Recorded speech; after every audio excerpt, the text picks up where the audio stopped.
يشتاق تربتك وطيب هواك.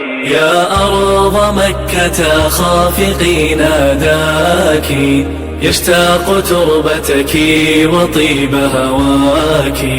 يا أرض مكة والحنين يهون. تزامنا مع استئناف العمرة، وتزامنا أيضا مع رجوع المصلين إلى المسجد الحرام في المرحلة المقبلة، ما الإجراءات الاحترازية التي تقوم بها الرئاسة العامة لشؤون المسجد الحرام والمسجد النبوي لسلامة المعتمرين والمصلين وراحتهم؟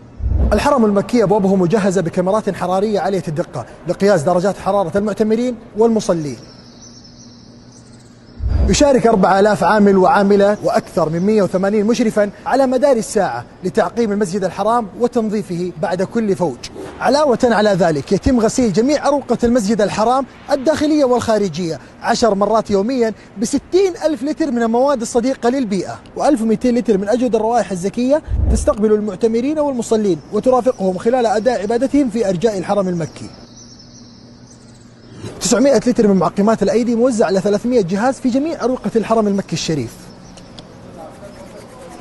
دائما كل من يدخل المسجد الحرام يتمنى أن ينال رشفة من ماء زمزم، لذلك يتم توزيع 38,500 عبوة يوميا عن طريق نقل عبوات زمزم في حقائب محمولة على الظهر، وعدد هذه الحقائب 50 حقيبة موزع على صحن المطاف والمشايات الرئيسية والمسعى وتأمين زمزم في جميع الصلوات المفروضة. أما بالنسبة للعربات فهناك 6 نقاط لتوزيع العربات، في كل نقطة يوجد فريق مختص بالتعقيم. ختاما، الله يتقبل من المعتمرين عمرتهم، ولكي نكون مطمئنين نعود بحذر.